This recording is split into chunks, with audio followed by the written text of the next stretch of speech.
Crianças escondidas sob a carroça. Tiros na noite.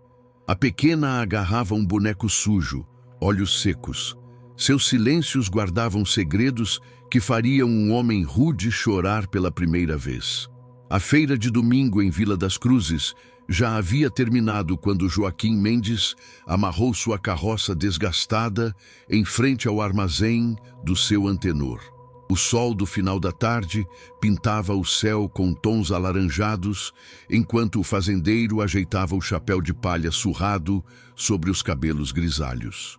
Seus olhos cansados, marcados por rugas profundas, refletiam os anos de trabalho duro na terra seca. As mãos calejadas, com unhas escurecidas pela terra, seguravam firmemente as rédeas do velho cavalo malhado, que parecia tão cansado quanto seu dono. Joaquim precisava comprar sementes e alguns mantimentos para a semana. A colheita havia sido magra naquele ano, como nos anteriores, e cada moeda era contada 2 vezes antes de ser gasta. A seca castigava a região havia meses, tornando ainda mais árdua a vida daqueles que dependiam da terra para sobreviver. O fazendeiro viúvo já estava acostumado com a solidão e a dureza da vida, carregando nas costas curvadas não apenas o peso dos seus 50 e poucos anos, mas também as memórias de tempos melhores, quando Mariana, sua falecida esposa, ainda estava ao seu lado, enchendo a pequena casa de risos e esperança. Foi ao retornar para sua carroça, com um saco de milho e poucos mantimentos, que Joaquim escutou o som. A princípio, pensou ser um dos muitos gatos que vagavam pelas ruelas de terra da pequena vila. Mas havia algo diferente, algo que o fez parar e aguçar os ouvidos. Um murmúrio abafado, quase um soluço, vindo debaixo da carroça. O fazendeiro se abaixou com dificuldade, seus joelhos protestando com o movimento, e foi então que as viu.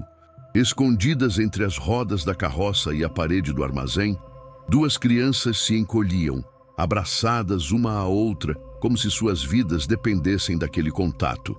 A maior delas, uma menina de talvez 7 anos, tinha os cabelos negros emaranhados caindo sobre um rosto sujo e magro, os olhos castanhos enormes fitando-o com um misto de medo e desafio.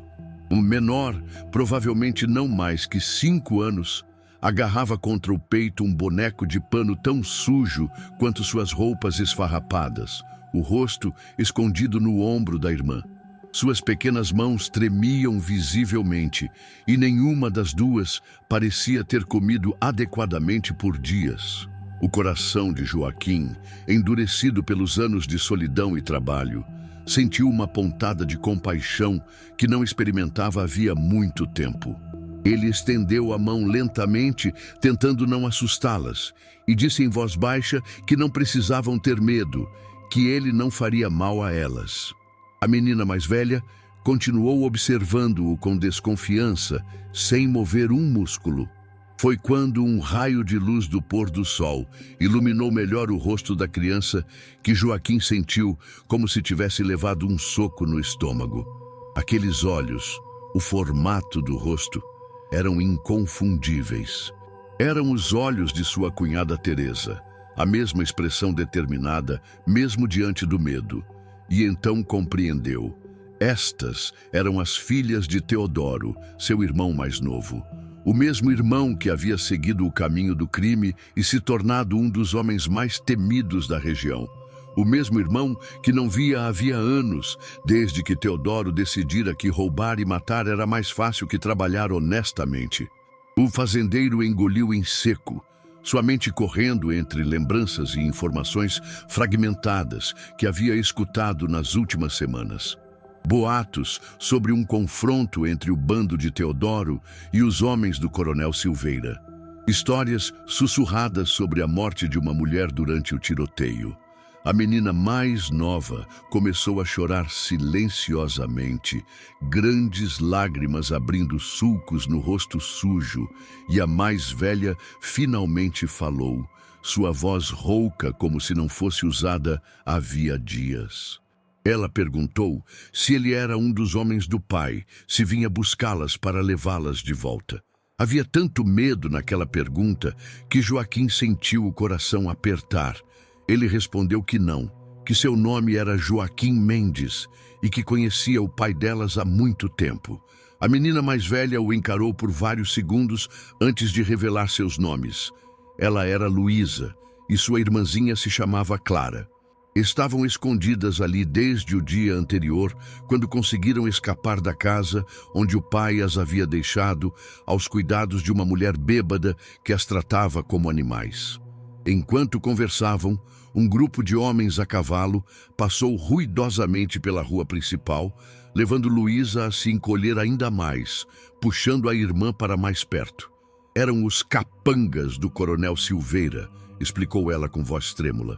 Estavam procurando por qualquer pessoa relacionada a Teodoro Mendes para vingar a morte do filho do coronel.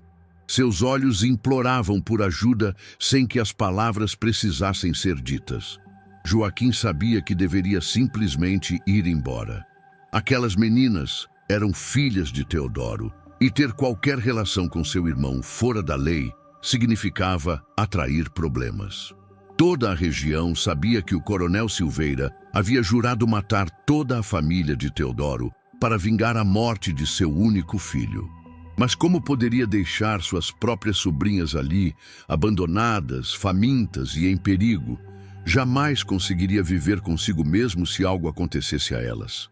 A decisão precisava ser tomada rapidamente. O sol já havia se posto e a noite trazia seus próprios perigos. Joaquim ofereceu a mão novamente às meninas e disse que tinha uma pequena fazenda a algumas horas dali. Não era grande coisa, explicou, apenas uma casa simples, um pedaço de terra e alguns animais. Mas havia comida, água limpa e um lugar seguro para dormir. Luísa hesitou, mas quando Clara se agarrou aos joelhos do tio com uma força surpreendente para uma criança tão pequena e desnutrida, a decisão foi tomada. O fazendeiro as ajudou a subir na carroça, escondendo-as sob uma lona entre os sacos de mantimentos. Recomendou que ficassem quietas e não se mexessem, especialmente quando passassem pela saída da vila, onde sempre havia homens vigiando quem entrava e saía. A viagem de volta para a fazenda pareceu interminável. Cada solavanco da carroça sobre o caminho de terra fazia Joaquim temer que as meninas fossem descobertas. A lua crescente proporcionava apenas luz suficiente para que o cavalo encontrasse o caminho familiar, lançando sombras fantasmagóricas entre as árvores retorcidas que ladeavam a estrada. O fazendeiro mantinha os ouvidos atentos a qualquer som que pudesse indicar perseguidores, mas havia apenas o ruído monótono das rodas da carroça, o ocasional relinchar do cavalo e, de vez em quando, um soluço abafado vindo de sob a lona. Em sua mente, Joaquim já planejava como reorganizaria sua vida para acomodar duas crianças. Não seria fácil. Sua casa tinha apenas 2 cômodos além da cozinha. Seu quarto e o antigo quarto de casal, que permanecera fechado desde a morte de Mariana. Teria que limpar e preparar aquele espaço, encontrar roupas adequadas, garantir que as meninas tivessem o que comer e, principalmente, mantê-las escondidas dos vizinhos, pelo menos até entender melhor a situação e decidir o que fazer a longo prazo. Quando finalmente chegaram à pequena fazenda, a lua já estava alta no céu. O casebre de adobe com telhado de palha mal podia ser chamado de casa, com suas paredes desgastadas pelo tempo e chuva, mas era limpo e seguro. Joaquim ajudou as meninas a descerem da carroça, notando como tremiam, tanto de frio quanto de medo. Clara parecia prestes a desmaiar de exaustão, seus pequenos olhos lutando para permanecerem abertos. Luísa, por outro lado, examinava cada detalhe do lugar, como se procurasse rotas de fuga ou possíveis ameaças. O fazendeiro as conduziu para dentro, acendendo um lampião a óleo que iluminou o ambiente simples mas arrumado. Havia uma mesa de madeira com 3 cadeiras desiguais, um fogão a lenha, algumas panelas penduradas na parede e um baú velho no canto. Explicou que aquela era sua casa. E agora seria a casa delas também, pelo tempo que fosse necessário. As meninas permaneceram em silêncio, como se não soubessem como reagir a este ato de bondade. O primeiro desafio foi alimentá-las. Joaquim percebeu que precisava ir com calma, pois estômagos acostumados à fome poderiam não suportar muita comida de uma vez. Preparou um caldo simples com o que tinha, adicionando um pouco de carne seca e mandioca. Enquanto o caldo aquecia, trouxe água fresca do poço e observou como as crianças bebiam avidamente. Luísa ajudou a irmã menor, segurando o copo para ela com um cuidado que revelava anos de responsabilidade prematura.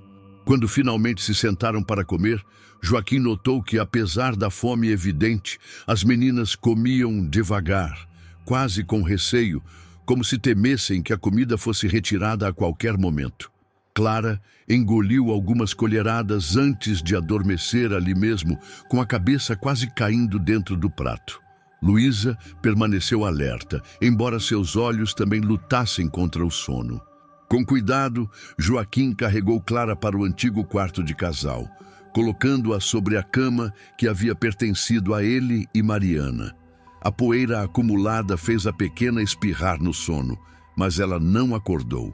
Luísa seguiu-os como uma sombra, recusando-se a deixar a irmã sozinha mesmo por um segundo. O fazendeiro explicou que iria buscar água para que pudessem se lavar e que traria roupas limpas.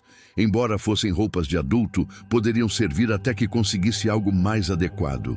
Quando voltou com uma bacia de água morna, encontrou Luísa sentada na beira da cama, montando guarda sobre a irmã adormecida. Seus olhos revelavam uma exaustão profunda, mas também uma desconfiança enraizada pela experiência. Joaquim deixou a bacia, algumas toalhas e as roupas sobre uma cadeira próxima à cama. Disse que elas poderiam se lavar e trocar quando quisessem e que ele estaria na cozinha se precisassem de algo. Antes de sair, hesitou na porta e perguntou se Luísa sabia o que havia acontecido com sua mãe. A pergunta pairou no ar por vários segundos antes que a menina respondesse, sua voz quase um sussurro. Contou que houve muitos tiros, que a mãe as havia escondido num armário e dito para não saírem, não importava o que ouvissem, que ouviram gritos, mais tiros e depois um silêncio que parecia não ter fim. Quando finalmente saíram do esconderijo, encontraram a casa vazia, exceto pelo corpo da mãe no chão da sala. O pai chegou horas depois com alguns homens, enterraram Teresa no quintal sem cerimônia e partiram levando as meninas. Desde então, tinham sido deixadas em diferentes lugares, com pessoas que não se importavam com elas, enquanto Teodoro desaparecia por dias ou semanas. Até que, na última vez, ele não voltou. A mulher com quem as havia deixado começou a dizer que as venderia, pois não tinha como alimentar duas bocas inúteis. Foi quando decidiram fugir.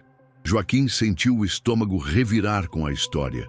Não conseguia imaginar o que aquelas crianças haviam passado, os horrores que tinham presenciado. Prometeu que estariam seguras ali, que ninguém as machucaria enquanto estivessem sob seus cuidados.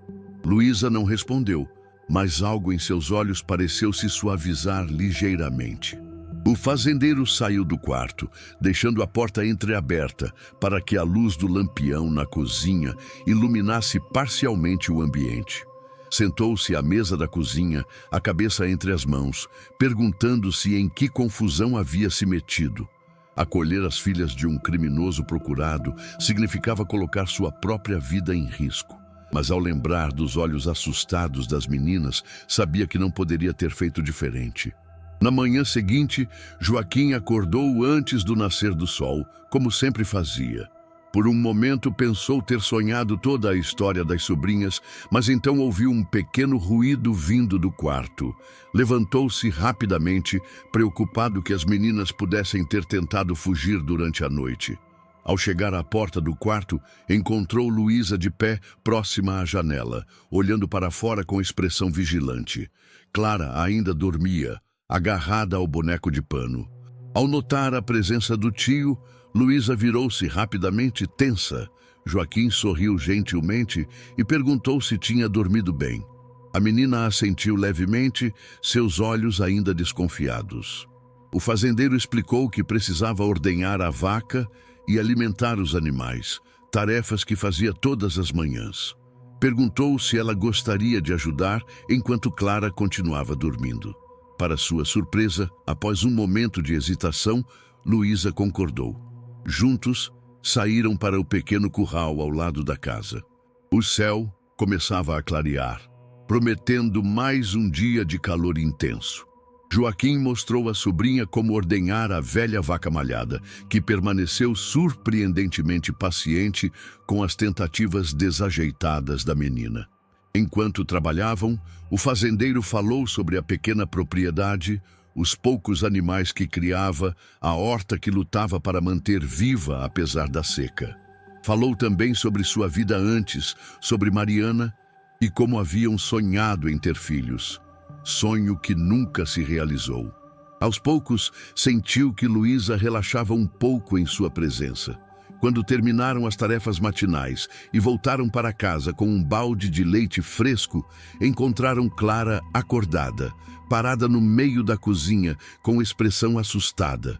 Ao ver a irmã, a pequena correu para abraçá-la, chorando e dizendo que tinha pensado que Luísa também havia ido embora e a deixado sozinha, como todos sempre faziam. Enquanto preparava mingau de milho com leite para o café da manhã, Joaquim observava a interação entre as irmãs.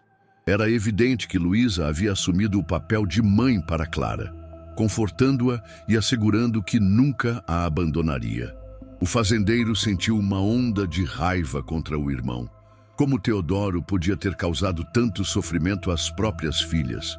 Como podia ter abandonado duas crianças inocentes à própria sorte, especialmente após a morte traumática da mãe delas? Mas a raiva logo deu lugar à determinação. Agora estas meninas estavam sob sua responsabilidade e faria o possível para protegê-las e dar-lhes a estabilidade que nunca tiveram. O dia transcorreu em uma tentativa de estabelecer alguma normalidade. Joaquim improvisou roupas para as meninas, cortando e ajustando algumas peças antigas. Mostrou-lhes a pequena propriedade, os limites que não deveriam ultrapassar para sua própria segurança. Explicou que, por enquanto, era melhor que ninguém soubesse que estavam ali. Os vizinhos mais próximos ficavam a quase meia hora de caminhada, mas ocasionalmente apareciam sem aviso. Se isso acontecesse, as meninas deveriam se esconder no quarto até que ele as chamasse. Clara parecia confusa com tantas instruções, mas Luísa entendia perfeitamente a necessidade de permanecerem escondidas. Ela sabia que o pai tinha muitos inimigos e que esses inimigos não hesitariam em machucar as filhas do homem que odiavam. Foi no final daquela tarde que veio a primeira prova da decisão de Joaquim. Seu vizinho mais próximo, Sebastião, apareceu inesperadamente, trazendo notícias da vila.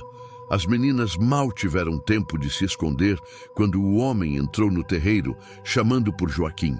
O fazendeiro saiu ao encontro do vizinho, tentando parecer natural, enquanto o convidava para sentar-se à sombra de uma mangueira próxima à casa, longe o suficiente para que as vozes não fossem ouvidas facilmente do interior.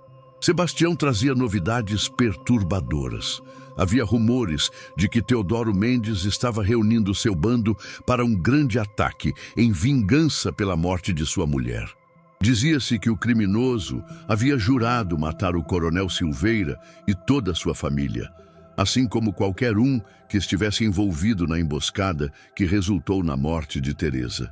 Mais preocupante ainda, circulavam histórias de que as filhas de Teodoro haviam sido vistas na região, e o coronel oferecia uma recompensa por qualquer informação sobre o paradeiro das crianças. Joaquim sentiu o sangue gelar nas veias, mas manteve a expressão neutra, fingindo surpresa com as notícias. Perguntou casualmente se alguém sabia para onde as meninas poderiam ter ido, ao que Sebastião respondeu que não, mas que os homens do coronel estavam vasculhando cada canto da região. O vizinho então baixou a voz e perguntou se Joaquim não temia que o irmão aparecesse em sua porta, buscando ajuda ou esconderijo. O fazendeiro respondeu que não via Teodoro havia anos, que seu irmão sabia que não seria bem-vindo ali. Sebastião assentiu, mas seus olhos revelavam dúvida. Antes de partir, o vizinho deixou um aviso. Se Joaquim visse ou soubesse de qualquer coisa sobre Teodoro ou suas filhas, seria melhor informar ao coronel imediatamente. Caso contrário, poderia ser considerado cúmplice de um assassino e o destino de quem se colocava contra o coronel Silveira era bem conhecido por todos. Depois que Sebastião partiu, Joaquim ficou parado no terreiro por longos minutos, observando a poeira levantada pelo cavalo do vizinho se assentar lentamente no caminho. Sentia o peso da responsabilidade que havia assumido e o perigo real que agora pairava sobre todos eles. Por um momento, considerou se não deveria levar as meninas para algum lugar mais distante, talvez uma cidade grande onde ninguém os conhecesse. Mas sabia que não tinha recursos para tal empreitada e abandonar a pequena fazenda significaria perder tudo pelo que havia trabalhado durante toda a vida. Quando finalmente entrou na casa, encontrou Luísa parada no corredor escuro, os olhos brilhando na penumbra. Ela havia escutado tudo. Não precisou dizer nada para que Joaquim entendesse sua pergunta silenciosa. Ele as entregaria para salvar a própria pele. Joaquim olhou firmemente nos olhos da sobrinha e respondeu que jamais as entregaria a ninguém. Estava disposto a protegê-las com a própria vida, se fosse necessário. Algo na determinação de sua voz fez com que Luísa, pela primeira vez, demonstrasse um leve sorriso. Nos dias que se seguiram, uma rotina começou a se estabelecer na pequena fazenda. As meninas ajudavam nas tarefas simples, Clara sempre seguindo o tio como uma sombra enquanto ele cuidava da horta ou dos animais. Joaquim descobriu que a pequena tinha um talento especial com os bichos. A cabra mais arisca da propriedade, que nem mesmo ele conseguia aproximar-se sem levar uma cabeçada, permitia que Clara a acariciasse e até mesmo a abraçasse. Luísa, por sua vez, revelou-se habilidosa na cozinha, aprendendo rapidamente a preparar os pratos simples que o tio lhe ensinava. Nas noites, o fazendeiro contava histórias que sua mãe lhe contava quando criança, e o som das risadas infantis começou gradualmente a preencher o vazio daquela casa por tanto tempo silenciosa. Mas a paz das manhãs contrastava com o terror das noites. Os pesadelos chegavam invariavelmente quando a escuridão tomava conta do quarto. Joaquim acordava com os gritos de Clara, que revivia em sonhos os horrores que presenciara. Numa dessas noites, enquanto acalmava a sobrinha menor, foi Luísa quem começou a falar, como se um dique tivesse se rompido. Contou como o pai as maltratava quando bebia, como batia na mãe delas na frente das meninas, como as deixava com estranhos que às vezes tentavam tocá-las, de maneiras que as faziam sentir vergonha e medo. Clara enterrou o rosto no ombro do tio, enquanto Luísa continuou descrevendo um pesadelo vivido acordada, seus olhos fixos em algum ponto distante, como se não estivesse realmente ali na pequena fazenda, mas revivendo cada momento terrível. Quando terminou seu relato, um silêncio pesado tomou conta do quarto. Joaquim não sabia o que dizer. As palavras pareciam inadequadas diante de tanto sofrimento. Então simplesmente abraçou as duas, deixando que suas lágrimas silenciosas falassem por ele. Na manhã seguinte, Joaquim percebeu uma mudança sutil nas meninas. Era como se compartilhar aquelas histórias terríveis tivesse removido um peso, permitindo que finalmente começassem a se sentir seguras. Pela primeira vez, Clara não procurou imediatamente a irmã ao acordar, aceitando confortavelmente a presença do tio. Luísa, sempre vigilante, permitiu-se relaxar o suficiente para adormecer na rede da varanda durante a tarde, algo impensável apenas alguns dias antes. Mas a tranquilidade foi interrompida quando Sebastião apareceu novamente. desta vez pálido e ofegante. A fazenda dos Oliveira, a apenas alguns quilômetros dali, havia sido atacada durante a noite. O velho Oliveira estava morto, a casa incendiada, e os poucos trabalhadores que sobreviveram falavam em pelo menos 10 homens armados.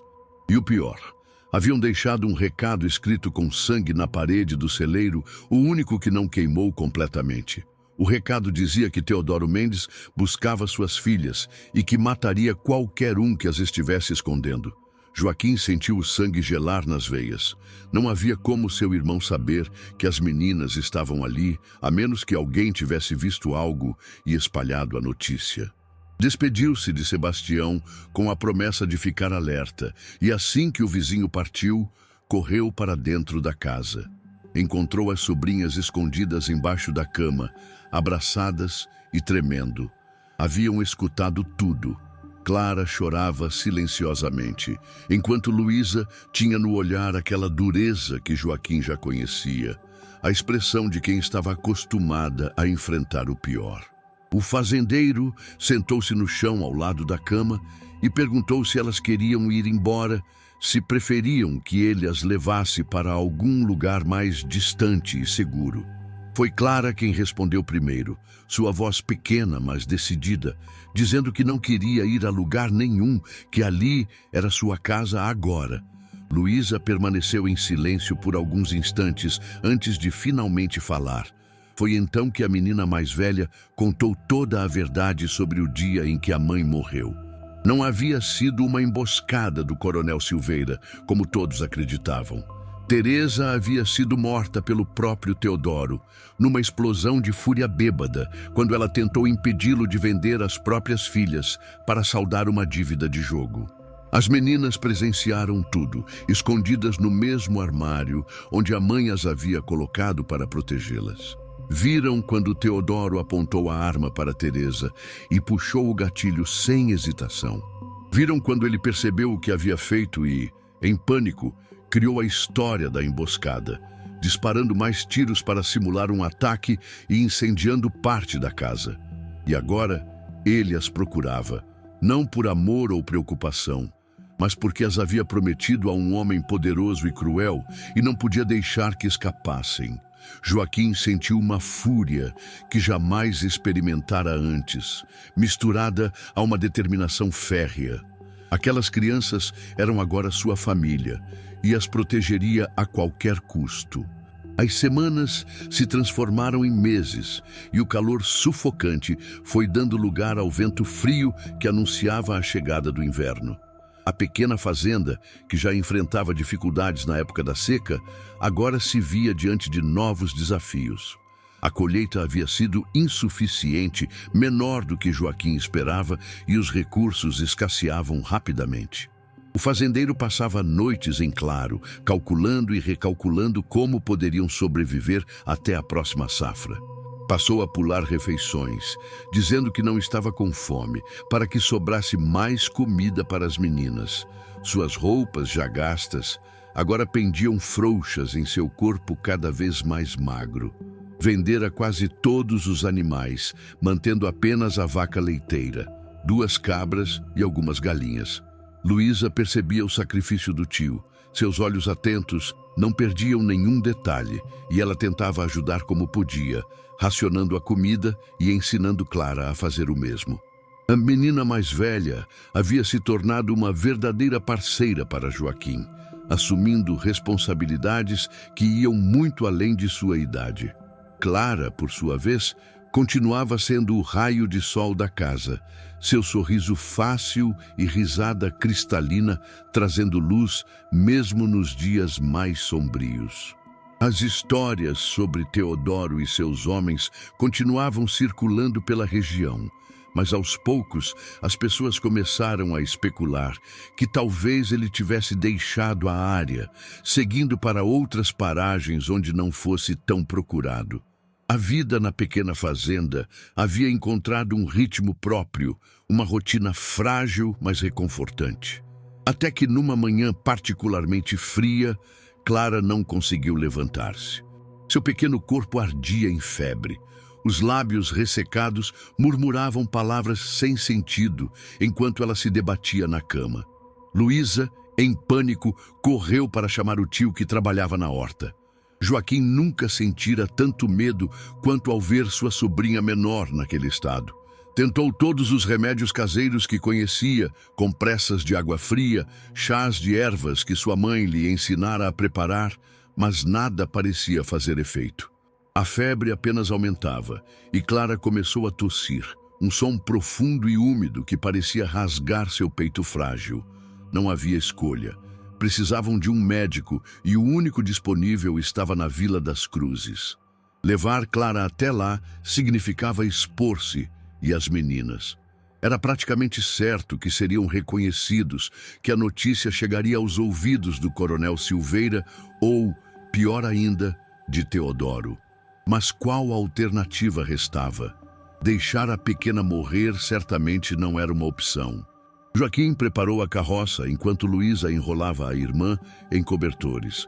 A menina mais velha insistiu em acompanhá-los, recusando-se terminantemente a ficar para trás. O fazendeiro não teve forças para argumentar. Juntos, partiram na carroça velha, Clara entre eles, gemendo baixinho a cada solavanco do caminho esburacado. A viagem, que normalmente levaria algumas horas, pareceu interminável. Quando finalmente chegaram à vila, já era quase noite.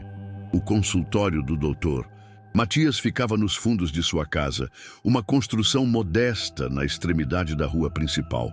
Joaquim evitou as vias mais movimentadas, contornando a vila para chegar pelos fundos, rezando para que ninguém os notasse. O médico, um homem idoso de cabelos brancos e mãos gentis, não fez perguntas quando viu o estado da criança. Levou-os para dentro imediatamente e começou a examinar Clara. O diagnóstico foi pneumonia, grave o suficiente para matar uma criança fraca e desnutrida se não fosse tratada adequadamente. O Dr. Matias preparou um frasco de remédio e deu instruções detalhadas, acrescentando que a menina precisaria de cuidados constantes nos próximos dias. Quando chegou a hora de pagar, Joaquim entregou ao médico seu último bem de valor, o relógio de prata que havia pertencido ao seu pai. Doutor. Matias hesitou, mas acabou aceitando, reconhecendo o desespero nos olhos do fazendeiro. Enquanto se preparavam para partir, a porta do consultório se abriu abruptamente. Um homem alto e esguio entrou, o rosto parcialmente coberto por um lenço, mas os olhos inconfundíveis. Teodoro Mendes, em carne e osso, estava parado diante deles. Houve um momento de absoluto silêncio. Luísa agarrou-se a Clara, que mal tinha consciência do que acontecia ao seu redor. O médico recuou alguns passos, claramente reconhecendo o visitante indesejado. Foi Joaquim quem quebrou o silêncio, posicionando-se entre as meninas e seu irmão.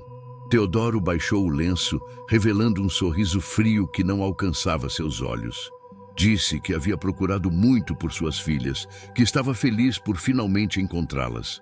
Avançou um passo, mas parou quando Joaquim moveu-se para bloquear seu caminho. Os irmãos se encararam longamente, décadas de ressentimentos e escolhas divergentes pairando entre eles. Teodoro finalmente falou, sua voz carregada de escárnio, dizendo que o irmão sempre foi o tolo da família, sempre tentando fazer a coisa certa, sempre tão correto. Mas agora ele tinha algo que Teodoro queria e não sairia dali sem suas filhas. Não porque se importasse com elas, esclareceu com frieza cruel, mas porque havia prometido as meninas a um homem poderoso do outro lado da fronteira, um acordo que poderia garantir proteção para seu bando. Joaquim sentiu o sangue ferver nas veias. Seu irmão mais novo, aquele mesmo menino que ele havia ensinado a montar, a nadar, a caçar, agora estava ali, tratando as próprias filhas como mercadoria a ser vendida. Quando Teodoro fez menção de avançar novamente, o doutor Matias interferiu, dizendo que a criança menor estava gravemente doente e não sobreviveria a uma viagem longa. Era melhor esperar alguns dias até que se recuperasse. Algo no tom do médico pareceu atingir Teodoro, que hesitou. Após alguns segundos de consideração, ele concordou em esperar, mas advertiu que estaria vigiando. Voltaria em 3 dias e, nessa ocasião, levaria as filhas, quisessem elas ou não, quisesse Joaquim ou não. Sem mais palavras, virou-se e saiu, deixando para trás um silêncio carregado de medo e incerteza. No caminho de volta à fazenda, Joaquim sentia o peso do tempo escorrendo entre seus dedos. Tinham apenas 3 dias para se preparar. 3 dias para decidir como enfrentariam Teodoro e seus homens. 3 dias para salvar as meninas de um destino que não ousava nem imaginar. Luísa permaneceu em silêncio durante toda a viagem, mas seus olhos revelavam que ela havia entendido perfeitamente o que estava em jogo.